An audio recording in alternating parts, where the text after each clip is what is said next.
तो एक बार फिर हम लोग यहाँ पर देखते हैं एनसीईआरटी एक्सरसाइज 6.1।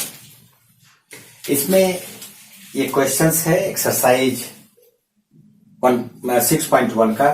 सबसे पहले ऑल सर्किल्स आर कॉन्ग्रुएंट और सिमिलर।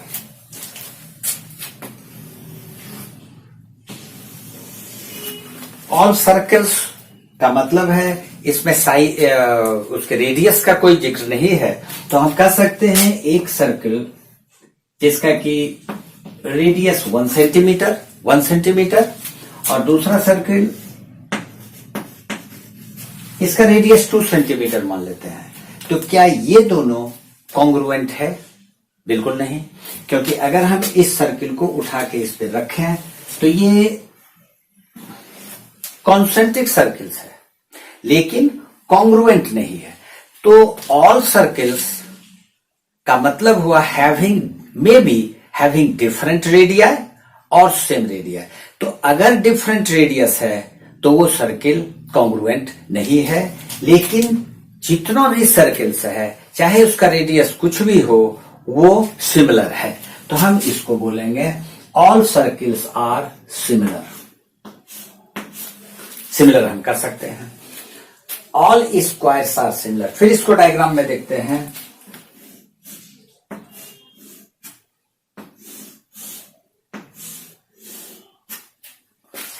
ये दो स्क्वायर्स है 2 सेंटीमीटर 4 सेंटीमीटर 90 डिग्री 90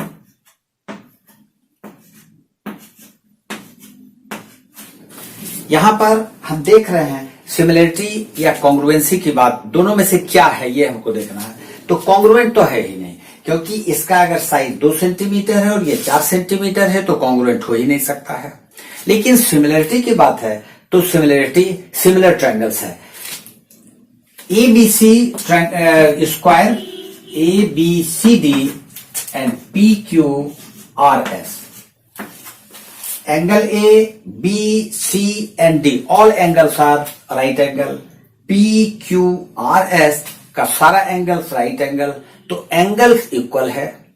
सिमिलरिटी के क्राइटेरिया के मुताबिक उसका एक फिगर का एक पॉलीगन का सारा एंगल्स उसके दूसरे पॉलीगन के करस्पॉन्डिंग एंगल्स के इक्वल होना चाहिए। फिर दूसरा शर्त क्या है? इसका साइड का रेशियो भी सेम होना चाहिए। तो अगर ये स्क्वायर है तो ये 2 सेंटीमीटर है तो ये भी 2, ये भी 2, ये भी 2, ये 4, ये 4, ये 4 और ये 4। तो हम देख रहे हैं कि इसका रेशियो भी इक्वल है, क्योंकि इसका रेशियो आ जाएगा 2 centimetre by 4 centimetre is equal to ratio 1/2। तो इसका रेशियो भी इक्वल है और एंगल्स भी इक्वल है, इसलिए हम इसको बोल सकते हैं कि ये भी सिमिलर होगा। कॉन्ग्रुएंट तो होगा ही नहीं। All dash triangles are similar. Isosceles triangle और equilateral triangle। Isosceles triangle हम दो isosceles triangle बनाते हैं और फिर दो equilateral triangle बना के देखते हैं कि दोनों में सही क्या है।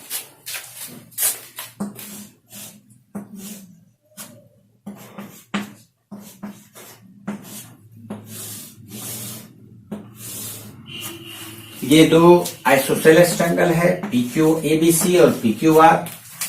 इसका ये साइड इसके इक्वल है, ये साइड इसके इक्वल है, ये दोनों साइड इक्वल और ये दोनों साइड इक्वल। तो ये आइसोसेलेस और ये आइसोसेलेस। लेकिन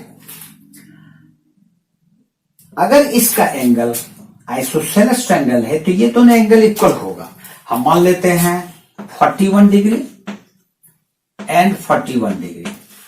लेकिन ये आइसोसेलेस है तो इसका कोई जरूरी नहीं है कि ये एंगल और ये एंगल भी 41 डिग्री हो, क्योंकि अगर हम इसके एंगल को 50 डिग्री और ये 50 डिग्री मानते हैं तो भी तो ये आइसोसेलेस ट्रायंगल है। तो हमारा सिमिलरिटी के क्राइटेरिया को ये फुलफिल नहीं कर रहा है। तो आइसोसेलेस ट्रायंगल, दो आइसोसेलेस ट्रायंगल जिसका कि एंगल डिफर कर सकता है बेस एंगल, वो सिमिलर नहीं है। लेकिन इक्विलैटरल की अगर हम बात करें तो दो इक्विलैटरल ट्रायंगल बनाते हैं।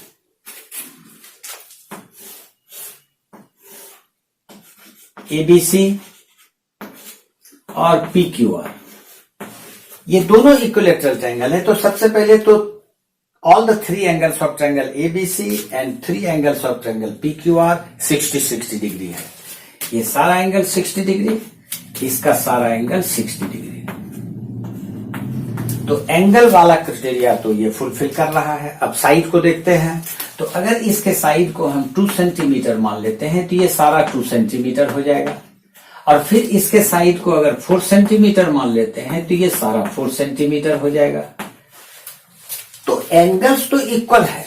अब साइड का रेशियो देखना, एक साइड का रेशियो इक्वल है AB by PQ, AB by PQ। अगर हम इसको देखते हैं तो AB 2 centimetre and PQ 4 centimetre, तो इसका रेशियो हमको 1/2 आ जाता। फिर अगर BC और QR का रेशियो लेते हैं वो भी 1/2 है। AC और PR का रेशियो देखेंगे वो भी 1/2 आएगा। तो इसका मतलब है कि all dash triangles are similar equilateral. Equilateral triangle similar हो सकता है, लेकिन आइसोसेलेस ट्रायंगल सिमिलर नहीं हो सकता है। अब चलते हैं 2 polygons of same number of sides. Polygon जिसका कि नंबर ऑफ साइड्स सेम है, जैसे हम 2 स्क्वायर को मान सकते हैं, 2 पेंटागन को मान सकते हैं, तो दोनों पेंटागन ही होना चाहिए या दोनों हेक्सागन ही होना चाहिए। नंबर ऑफ साइड्स इक्वल होना चाहिए। Are similar if their corresponding angles are equal.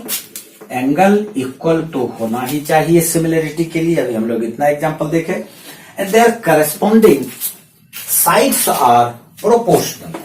Corresponding sides इसका प्रोपोर्शनल होना चाहिए।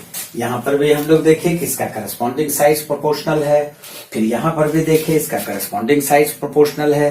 तो सिमिलरिटी के लिए किसी एक पॉलीगन के सारे एंगल उसके करस्पॉन्डिंग दूसरे पॉलीगन के सारे एंगल के इक्वल हो और उसका साइड का रेशियो कांस्टेंट रहे, सेम रहे। और क्वेश्चन नंबर 2 में give examples of similar figure. Similar figure तो 2 ऐसा एग्जांपल दें जो कि सिमिलर फिगर है। तो हम 2 सर्किल को सिमिलर फिगर मान सकते हैं, 2 इक्विलैटरल ट्रायंगल को सिमिलर फिगर मान सकते हैं। ये इक्विलैटरल ट्रायंगल सिमिलर फिगर है, ये 2 सर्किल सिमिलर फिगर है। तो हम ये एग्जांपल दे सकते हैं। और नॉन सिमिलर फिगर में आप एक सर्किल और एक ट्रायंगल को ले लें।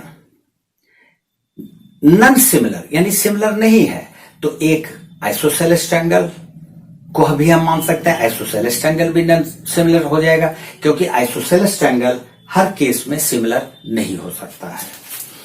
अब ये क्वेश्चन है, ये दोनों पॉलीगन PQRS एंड ABCD ये सिमिलर है या नहीं, ये हमको देखना है। तो सबसे पहले तो सिमिलरिटी का जो 2 कंडीशन है, नंबर 1 AAE एंगल पार्ट पर हम लोग देखेंगे कि ये कंडीशन फुलफिल कर रहा है या नहीं। और अगर ये फुलफिल कर रहा है तो कोई जरूरी नहीं कि इसी से हम उसको सिमिलर बोल सकते हैं। उसके लिए फिर हमको नंबर 2 में जाना होता है, उसका साइड्स प्रोपोर्शनल है या नहीं। ये 2 साइड्स प्रोपोर्शनल है या नहीं, एंगल भी इक्वल हो और साइड्स भी प्रोपोर्शनल हो। तो हम लोग सबसे पहले यहां पर आ जाते हैं। ये तो एक स्क्वायर है, इसका all the 4 angles are 90 degree, लेकिन यहां पर ये नहीं दिया हुआ है कि ये स्क्वायर है या पैरेललोग्राम है। अगर पैरेललोग्राम है तो इसका ये एंगल इसके इक्वल तो हो सकता है, ये एंगल इसके इक्वल हो सकता है, लेकिन ये एंगल इसके इक्वल हम नहीं कर सकते हैं, क्योंकि ये 90 डिग्री फिक्स्ड है लेकिन ये 90 डिग्री नहीं है। तो एंगल पहला कंडीशन ये फुलफिल नहीं करता है। दूसरा कंडीशन को भी हम लोग देख लेते हैं। 1.5 और 3 सेंटीमीटर, इसका रेशियो 1:2 होगा। 1.5 3 रेशियो 1:2 है।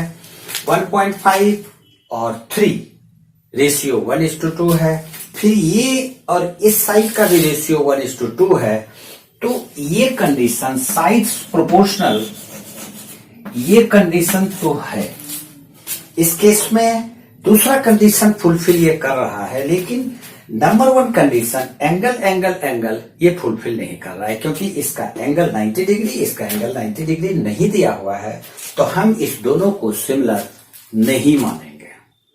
तो इस प्रकार से this was the introduction of triangle, congruency and similarity. Congruency और सिमिलरिटी में क्या डिफरेंस है, क्या सिमिलरिटी है, क्या समानता है और क्या असमानता है, हम समझाने का प्रयास किए हैं। हमको उम्मीद है कि आप इसको अच्छी तरह से समझ लिए होंगे। हम लोग आगे एक्सरसाइज 6.2 में चलेंगे। Exercise 6.2 is totally based on BPT, Thales theorem and converse of Thales theorem. तो BPT, converse of Thales theorem, इस दोनों थ्योरम पर जो बेस्ड हमारा अगला एक्सरसाइज है उसको आप अच्छी तरह से करें, और जिससे कि उस एक्सरसाइज के सवाल को जब हम बतावें तो आपके समझ में आ जाए। And again I remind you, don't miss to watch the brain teacher on every Monday. इसको सब्सक्राइब कीजिए, जिससे कि मंडे को आपके पास ये नोटिफिकेशन चला जाए ब्रेन टीचर का। वो ब्रेन टीचर में हम वैसे क्वेश्चंस को रखेंगे जिसका जो श्योर शॉट है वो बोर्ड में आएगा ही। तो उम्मीद करते हैं आपको ये वीडियो पसंद आया होगा। Thank you very much.